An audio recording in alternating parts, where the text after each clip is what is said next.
శ్రీ గురుభ్యో నమ.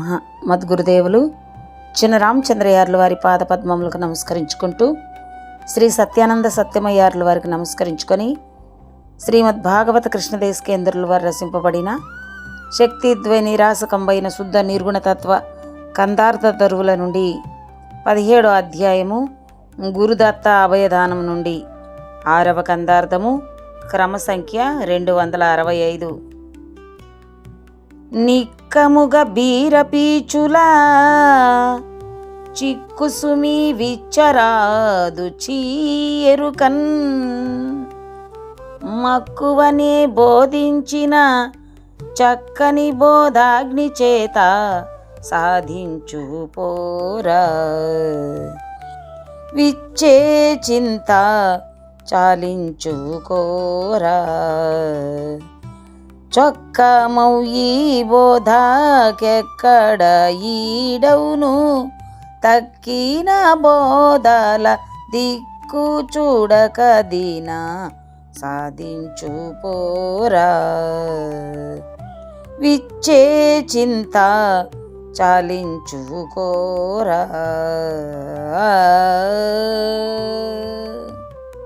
శ్రీ గురుభ్యో నమః. ఆత్మానాత్మరహితం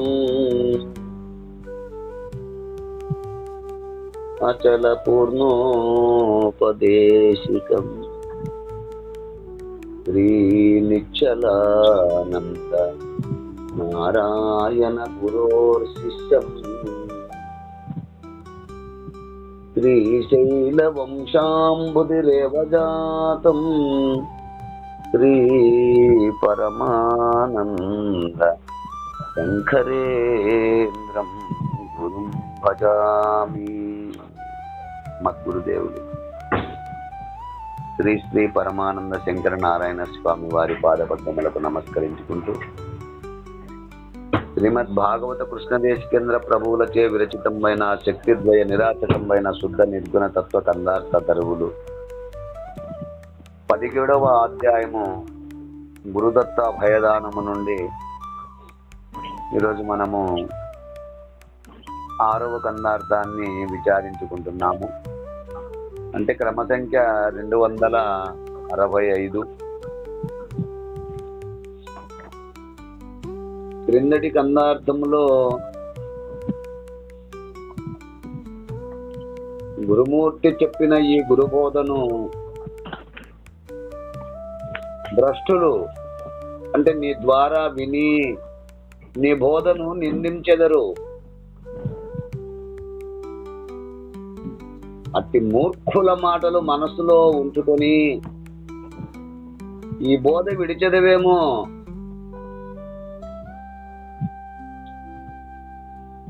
అట్టి మూర్ఖపు మాటలు వినకు. నీకు ఇలాంటి చక్కని బోధ ఏ గురుడు చెప్పడు. అట్టి హల్ప గురువుల బోధలు నేను విని నా సద్గురుమూర్తి చెప్పిన ఈ పరిపూర్ణ బోధ నేను నీకు చెప్పి తిని, ఇతరులు ఎరుక బోధలనే బోధించెదరు. ఈ గురు బోధను ఎన్నడూ విడవకు సుమా అంటూ మనము క్రిందటి కందార్థములో విచారించుకున్నాము. ఇక తదుపరి కందార్థము 17వ అధ్యాయము గురుదత్త అభయదానం నుండి ఈరోజు మనము 6వ కందార్థాన్ని విచారించుకుంటున్నాము. అంటే క్రమ సంఖ్య 265.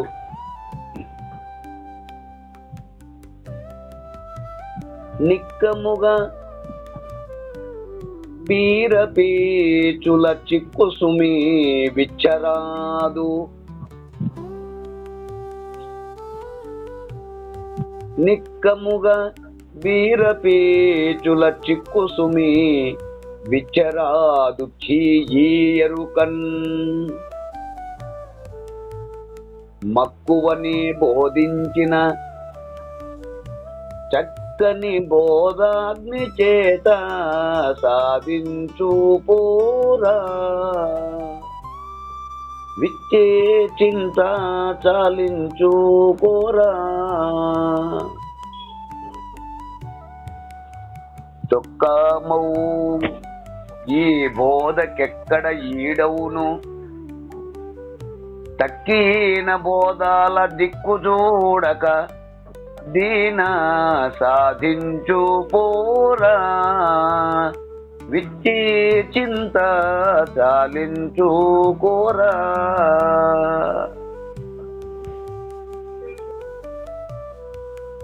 శిష్య గురుదేవా, నిక్కముగా నిక్కముగా అనగా నిజముగా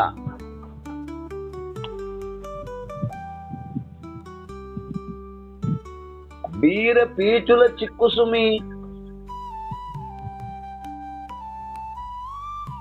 మన పొలంలో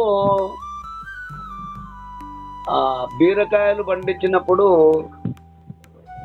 ఆ బీరకాయలను మనము విత్తనం కోసమై పంటను వదిలిపెడతాము ఆ చెట్టు నుండి కోయకుండగా. అవి బాగా కాసి పండైన తర్వాత అలాగే ఉంచితే అవి బాగా ఎండిపోతుంది. ఎండిపోయిన తర్వాత ఆ బీరకాయలో చిక్కు మనము పొలాలలో చూసాము కూడా. ఆ చిక్కులో ఇరుక్కొని ఉంటాయి విత్తనాలు. అది ఎట్లా ఉంటుందంటే చిక్కు చిక్కు చిక్కు చిక్కు ఉంటుంది. మామూలుగా మనకు పిట్టలు గూళ్ళు అల్లుకుంటాయి చెట్లకు, గువ్వ పిట్టలు చెట్లకు టోపీలాగా గూడు అల్లుకుంటూ ఉంటాయి. చూడు ఎంత చిక్కు చిక్కు ఉంటుందో, అది ఇప్పటికి రాదు. అట్లనే ఈ బీరకాయలో కూడా చిక్కు, ఆ పీచంతా చిక్కు చిక్కు చిక్కు చిక్కు ఉంటుంది, కానీ అందులో విత్తనాలు కనపడవు. ఆ చిక్కును వేరు చాలా కష్టపడి ఆ వేరు చేసేస్తే ఆ చిక్కునంతా అందులో స్వచ్ఛమైన విత్తనాలు ఉంటాయి.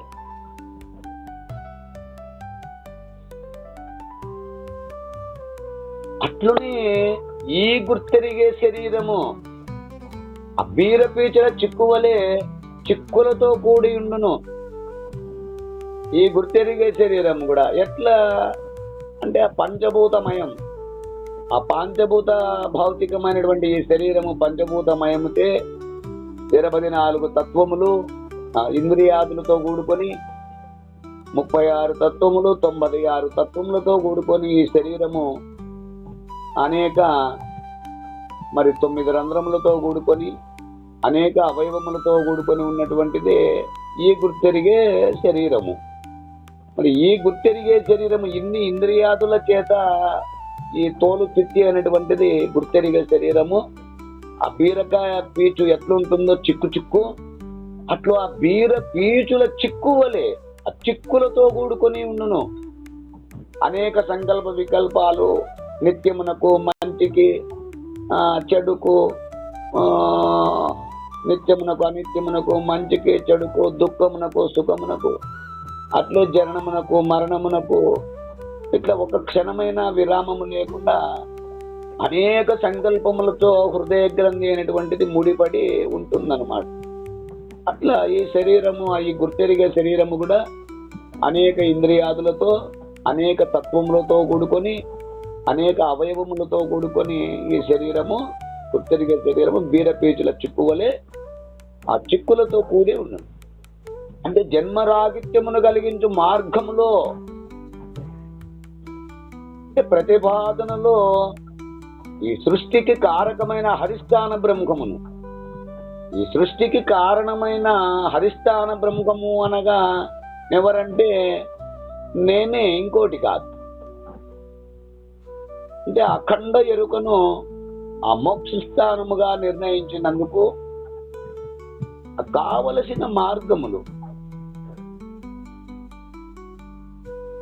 ఆ భిన్న కోణములలో ప్రతిపాదించి ఉన్నారు. ఎలాగునంటే ఇప్పుడు మనకు శాంతం అంటాది, మా గురువు గారు చెప్పారు, అహం బ్రహ్మస్మి అహం బ్రహ్మస్మి అహం బ్రహ్మస్మి అని ఎప్పుడు జపం చేస్తూ ఉంటే నువ్వు ఆత్మవైపోతావు. సచ్చేటప్పుడు ప్రతినిత్యము ఎవరైతే ఏదైతే జపించుకుంటూ ఉంటారో వాళ్ళు సచ్చేటప్పుడు ఆ రూపమై మళ్ళీ జన్మిస్తారు అని చెప్పారట. ఎవరు? వాళ్ళ గురువు గారు. ఎవరు? శాంతమ్మ వాళ్ళ గురువు గారు. మరి నా దగ్గరికి వచ్చినప్పుడు అవునా అని చెప్పి నేను అన్నాను. అలాగున మత సిద్ధాంతాలు అంటే భిన్న భిన్న కోణములలో ప్రతిపాదించి ఉన్నారు. అవునా శాంతమ్మ? అవును గురూజీ. ఏం చెప్పారమ్మా? అహం బ్రహ్మకస్మి అనుకుంటే మనం మరణకాలంలోనే ఏదనుకొని మరణిస్తామో అదే అవుతాము అని చెప్పారు. ఇదంతా ఎవరు చెప్పేవారు అంటే మతవాదులు చెప్పేటువంటి మాటలు. పరిపూర్ణ బోధలో అలా ఉండదు. నువ్వు దాన్ని జపించుకుంటూ ఉండు, అహం బ్రహ్మకస్మి అనుకుంటూ ఉండు. నువ్వు అహం బ్రహ్మకస్మి అనుకుంటూ ఉంటే ఇక నువ్వు ఆత్మవై మళ్ళీ తిరిగి ఆత్మరూపాన్ని ధరిస్తావు, తిరిగి మళ్ళీ జన్మకొస్తావు, అదే రూపాన్ని ధరిస్తావు అని చెప్పేటువంటి వారు ఆ భిన్న భిన్న కోణములలో ప్రతిపాదించేటువంటి వారు మతవాదులు. మరి పరిపూర్ణ బోధలో అసలు నీకు పుట్టుకే లేదు, పుట్టనే లేదు అని నిర్ధారణ చేస్తుంది. ఇక్కడ ఆ మతాలకు దీనికి అదే తేడా. అలా చూడు, కొందరు అంటారు, ఇంకా కొందరు శ్లోకం అనుకుంటూ ఉంటే నీ జీవభావంలో పోయి ఈశ్వరభావం అవుతావు, దాన్ని పొందుతావు, దాన్ని ధరిస్తావు. ఈ విధంగా అనేకముగా కొందరు చెప్పంగా, నాతోనే స్వయంగా చెప్పంగా ఇదే గ్రూపులోనే మనం కూడా విన్నాం. కాబట్టి ఇదంతా ఎవరు చెప్తారు అంటే పరిపూర్ణ బోధ మీద చక్కగా సద్గురువును ఆశ్రయించి ఆ గురుమూర్తి ద్వారా మొదటి నుంచి చివరి వరకు పరిపూర్ణమునదికి ఎరుకనేదికి ఎరుకను మాను అను క్రమంలో గురుమూర్తి దగ్గర చక్కగా అశాంతమును విచారించి ఆ విధంగా గురుమూర్తి దగ్గర పరిపూర్ణ భావమును అవగాహన లేనటువంటి వారు ఆ భిన్న భిన్న కోణంలో ప్రతిపాదిస్తూ ఉంటారు. వారే ఎవరు అంటే ద్వైతులు అని, అద్వైతులు అని, విశిష్టాద్వైతులు అని, బౌద్ధులు అని, శాక్తేయులు అని, ఈ విధమైనటువంటి మతవాదులు. ఆ మతవాదులు తెలిపేటువంటి బోధనలు కూడా ఎట్లుంటాయంటే అవన్నీ కూడా బీరపీచు వలె చిక్కులతో కూడి ఉండును. ఆ బీరపీచుల వలె చిక్కులతో కూడుకొని ఉండును అంటే ఎట్లా అంటే ఒక్కొక్కసారి ఎరుకే బ్రహ్మమనియు, నేనే బ్రహ్మనైతిని అనియు, బ్రహ్మమే పరిపూర్ణము అనియు, నేనే పరిపూర్ణము అనియు, ఈ విధంగా ఆత్మనే పరిపూర్ణమనియు, ఈ విధంగా అనేక విధములుగా అవును కాదు అంటూ ఒకసారి అవునని ఒకసారి కాదని ఆ విధంగా తెలుపుతారు. శ్రీరామచంద్రుడు బ్రహ్మమును ఆయన సీతారామాంజనంలో ఒక మాట చెప్పారు, తెలియబడుచున్న విశ్వము దృశ్యమంచు తెలివినై సర్వమును గాంచు దృక్కు నేను మిగులు నాకంటే అన్యమేదియూ లేదు అని. అప్పుడు అయ్యా నువ్వే బ్రహ్మగానివైతే మరి ఇన్ని రోజులు నేను ఎక్కడో ఉందనుకున్నాను. ఆ రాముడు ఆంజనేయుడు ఇంకా గట్టిగా పట్టుకుంటాడు. ఆయన ఏం చెప్పాడు? తెలియబడుచున్న విశ్వమంతా కూడా బ్రహ్మ పదార్థము అని చెప్పాడు ఆయన. చూడు, మళ్ళీ అక్కడ ఎరుక బ్రహ్మంబని ఇల శంకరార్యులు తెలివి బ్రహ్మంబని తెలిపే వ్యాసులు ఎరుక తెలివిలరెంటి ఎరుగడు వేమన విశ్వదాభిరామ వినురవేమ. చూడు, అక్కడ ఒక ఆయన ఎరుక అన్నాడు, ఒక ఆయన తెలివి అన్నాడు. ఈ ఎరుక తెలుగులో భాష వేరైనప్పటికీ కూడా, ప్రాంతీయ భాష వేరైనప్పటికీ కూడా రెండు ఒకటేను, ఎరుకన్నా తెలివన్నా రెండు ఒకటేను అంటూ వేమన గారు దాన్ని కొట్టేశారు. అట్లుగా ఇక్కడ ఆ బ్రహ్మము అంటే ఏంటో, శాశ్వతమైన బ్రహ్మం అంటే ఏంటో, మాయా బ్రహ్మం అంటే ఏంటో ఈ అద్వైతవాదులు స్పష్టంగా గుర్తించలేక, పెద్దలను ఆశ్రయించక, పరిపూర్ణ బోధ గురువు ద్వారా విచారణ చేయక, వారు ప్రతిపాదనలు సిద్ధించుకొని వారి మతములలో నిలబడి హద్దులు పెట్టుకొని వారికి తెలిసినటువంటిది ఇదే బ్రహ్మము అని చెప్పని వారు జడినిగాక ఇతరులను కూడా జడుపును అన్ను. వాళ్ళు చెప్పేటివన్నీ ఒకసారి అవునని ఒకసారి కాదని అని ఈ విధంగా నీవు విప్పుకోలేని ముడి. చూడు, ఒకసారి మనము భగవద్గీతలో విచారించుకుంటే గనక 4వ అధ్యాయంలో 6వ శ్లోకంలో ఇలా తెలియజేస్తాడు. హతోపి సన్యవ్యయాత్మ భూతానాం ఈశ్వరోపి సన్ ప్రకృతిం స్వామధిష్టాయ సంభవాత్మాయ మాయా హయా చెప్తాడు. అంటే హజాహపిసన్, నేను పుట్టుక లేనివాడను, అయితేనేమి సకల ప్రాణుల కోసమై నేను మాయాశక్తిని వశపరుచుకుని అవతరించుచున్నాను. పుట్టుచున్నాను అంటాడు. చూడు, అంటే మొదట పైన పై లైన్లో పుట్టుక లేనివాడని అంటాడు. కింద లైన్ దగ్గరికి వచ్చేసరికి నేను సమస్త భూతములను వాటి కోసమై మాయాశక్తిని వశపరుచుకొని నా మాయ చేత పుట్టుచున్నాను, అవతరించుచున్నాను అంటాడు. కానీ మరి శాశ్వతమైన బ్రహ్మం అట్లునా అంటే ఒకప్పుడు పుట్టడము లేదు, ఒకప్పుడు గిట్టడం లేదు. అయితే అట్లు ఆ విధంగా కొన్ని శ్లోకాలు అంటే భగవద్గీతలో కూడా కొన్ని శ్లోకాలు ఆ విధంగా ఉంటాయి. కాబట్టి వాటిని గురుమూర్తి ద్వారా విచారణ చేసినప్పుడే మనకు స్పష్టత తెలియబడుతుంది. కనుక ద్వైతులు, అద్వైతులు, విశిష్టాద్వైతులు వీరన్నీ చెప్పేటువంటి బోధనలు ఒకసారి అవునని కాదని ఇవన్నీ కూడా వీరపీచువలే చిక్కులతో కూడి ఉండును. అట్లే ఎరుక నిజముగా బీరపీచువలే ఈ గుర్తెరిగే శరీరం, ఎరుక అంటే గుర్తెరిగే శరీరం కూడా నిజంగా బీరపీచువలే చాలా చిక్కులతో కూడి ఉండేది. అది విచ్చడానికి రాదు. ఒకటి ఇలా పోతుంటే ఇంకొకటి ఇలా పోతుంటుంది, ఒకటి ఇలా ఇప్పుతుంటే ఇంకొకటి ఇలా ముడి వేసుకుంటుంది. ఆ విధంగా దీన్ని విడదీయుటకు ప్రయత్నించరాదు.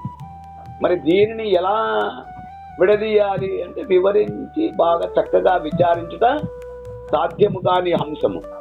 కాబట్టి దాన్ని ఒక పద్ధతిగా చక్కగా విడదీసి విచారించి తెలియపరచరానిది కనుక ఎరుకను విడదీసి విశేషించి తెలుసుకునే ప్రయత్నము మానుము.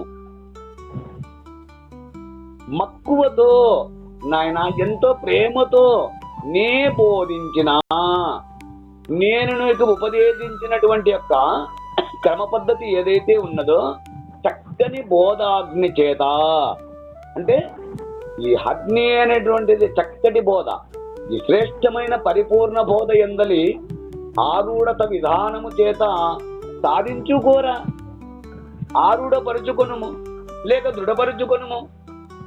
ఇక దృఢపరుచుకున్న తరువాత విచ్చే చింత చాలించుకోరా, ఇక విడదీసే ప్రయత్నమును విరమించుము. అంటే పరిపూర్ణ బోధ యందు ఇట్టి భ్రాంతి తగిత విధానము కలిగిన ఎరుకను విడిచి ఉండుటయే లక్ష్యముగానున్నది కనుక ఈ విధానం అంతయు వస్తునిచ్చే పూర్వకంగా, అంటే పరిపూర్ణము ఎరిగి ఎరుకనెరిగి ఎరుకను మాను అను క్రమములో దృఢపరచి అట్టి ఆరూఢత పెంపొందు బోధనా క్రమము చాలా స్పష్టముగా వివరింపబడుతున్నది. కనుక దీని ద్వారా ఇప్పుడు ఆంతరికత విధానము పొందవచ్చును. కనుక నే ప్రేమతో బోధించిన ఈ చక్కని పరిపూర్ణ బోధాగ్ని చేత ఎరుకను లేకుండా తీసుకునుము. పో చొక్కామవు శ్రేష్టమైనటువంటిది. ఈ బోధకెక్కడ ఈడవును? ఎన్ని బోధనలైనా కూడా ఈ బోధతో సమానమైనవి ఉండవు. నువ్వు ఎన్ని బోధనలైనా వినిండవచ్చును, ఎన్ని ప్రబోధలైనా ఎన్ని ప్రవచనాలైనా వినిండవచ్చును, కానీ శ్రేష్టమైన ఈ బోధతో, ఈ పరిపూర్ణ బోధతో సమానమైనవి ఉండవు. తక్కిన బోధల దిక్కు చూడకు. ఒక్కసారి గురుమూర్తి ద్వారా పరిపూర్ణ బోధను వినినా చదివినా కానీ మళ్ళీ ఆ భ్రాంతి వైపుకు తిరిగి చూడవు. అంటే భ్రాంతి విస్తారకరములకు మిగిలిన మార్గములను దరిచేరనీయకుము. అంటే శ్రేష్టమైన, అంటే తక్కిన సామాన్య బోధలు ఎన్ని బోధనలు విన్నా నీవు అవన్నీ పునరావృత్తి మార్గము కలిగించేటివే గాని పునరావృత్తి మార్గమును చేసేటివి కాదు. కనుక ఎన్ని బోధనలు విన్నప్పటికీ కూడా ఈ పరిపూర్ణ బోధకు సమానము కావు. కనుక తక్కిన సామాన్య బోధలు ఈ దోషరహితమైన, అంటే ఎరుక రహితమైన బోధతో సరిపోవునా అంటే సరిపోవు. ఇటు భావముతో ప్రచారములో ఉన్న మార్గములేవియూ సరితూగలేవు. అట్టి విధానము నుండి బయటపడి ఈ భావము ద్వారా, అంటే పరిపూర్ణ భావమును దృఢపరుచుకునుము. ఇక తక్కిన సామాన్య బోధల వైపు మనసు పెట్టకు. ఈ బోధ చేత ఎరుకను రగితపరుచుకొని నీ పని సాధించుకొనుము. అంటే ఇతరమైన బోధల చేత, అంటే యోగ కర్మాదుల చేత జన్మరహితము సాధించలేము. ఈ ఒక్క పరిపూర్ణ బోధ చేత మాత్రమే జన్మరహితము సిద్ధించును అంటూ మనకు కృష్ణదేశికేంద్రుల వారు ఈ కన్నార్థ భావాన్ని తెలియజేస్తున్నారు. ఈ కన్నార్థ భావాన్ని మీరు కూడా అందుకుంటారని కోరుకుంటూ జై గురుదేవ. జై గురుదేవ. జై గురుదేవ. జై గురుదేవ. జై గురుదేవ.